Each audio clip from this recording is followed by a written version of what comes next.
this week's Stealing Time. The guilty goodnight kiss. What it is and how to feel better about it, maybe. So the guilty goodnight kiss is what I experience so many nights because I've been alone with the kids for a while now, and I think it's just harder to, with two, it's like 2 adults, 2 kids. Okay. 1 adult, 2 kids, which I know so many people do, not as easy, right? Because you don't have the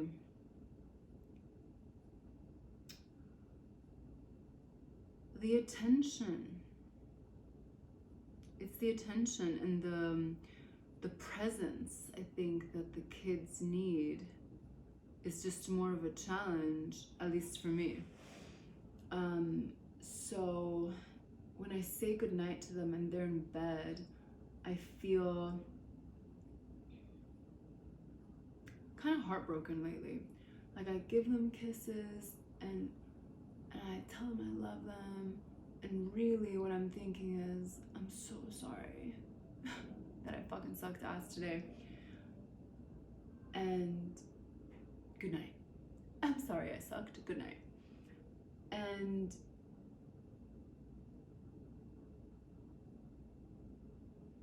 yeah, and it feels horrible. And it feels horrible, especially when it's like a few nights in a row of feeling that way, when it's like, because I think there's also a pleasure of, like, it's like if you have like a job well done, and then you're like, job well done, now let me go enjoy my margarita.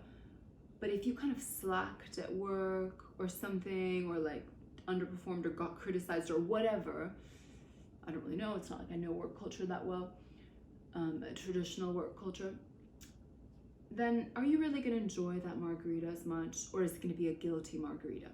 So I feel kind of similarly, where because I don't feel like I did a great job, which is a terrible word,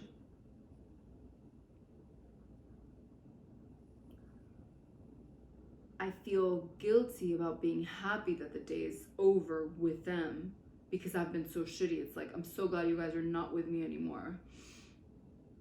And I'm so happy that I just have my time without them, because it hasn't been necessarily a fulfilling interaction.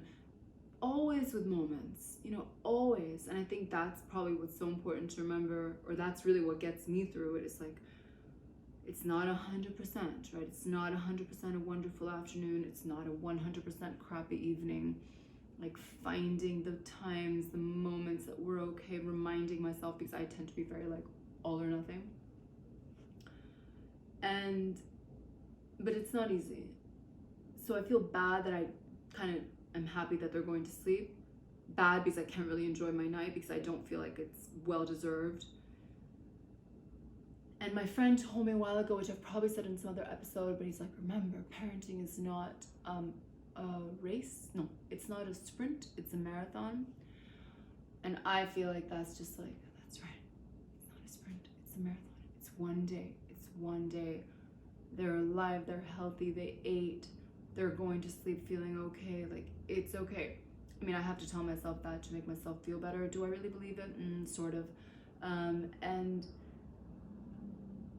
then, I think I do take comfort in the tomorrow is another day.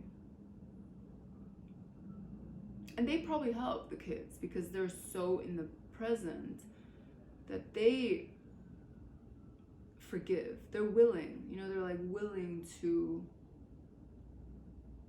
That's also, it's so heartbreaking. The kids are like kind of like willing to give you another shot because they don't have a fucking choice. And that, I think I'm just constantly plagued with their innocence, and that it's in my hands to kind of take advantage of, I mean, hopefully you don't know. Hopefully you don't know what I'm talking about. But it feels pretty shitty. So the only thing that gets me through is tomorrow's a new day. But then, it becomes kind of a cycle where it's like the next day, how much of the guilt that I feel the day before is informing my behavior the next day? So this whole way of operating really feels quite flawed. And I know it is, but I have yet to find another mentality or stance that is more helpful for me, and I think healthier. I think it'll involve something around self-care, which seems to be the answer to everything. And part of why I go bonkers is because these kids, or really the older brother, my mom doesn't like when I say this, but can't stand the fucking baby. My mom's like, don't say that. He loves him. He doesn't imagine life without him. I'm like, yeah, you're right. Can I just shorthand sloppily say that he can't fucking stand him? Hits, slaps, grabs, yells. So the time when the kid comes home, the 3-year-old comes back and he's with the baby who's a 1-year-old, I suspect there's like a lot of jealousy from like the baby having been at home with me all day, and God knows what else that I can't understand, and the kid probably can't either, phrase. But there's something about like attention and quality that just makes the atmosphere so generally, or not generally, but punctuated with just like horror. So working on that. So thank you for letting me steal your time. Hit the bell icon to get notified when I release more depressing episodes, and subscribe to the channel. Thanks so much.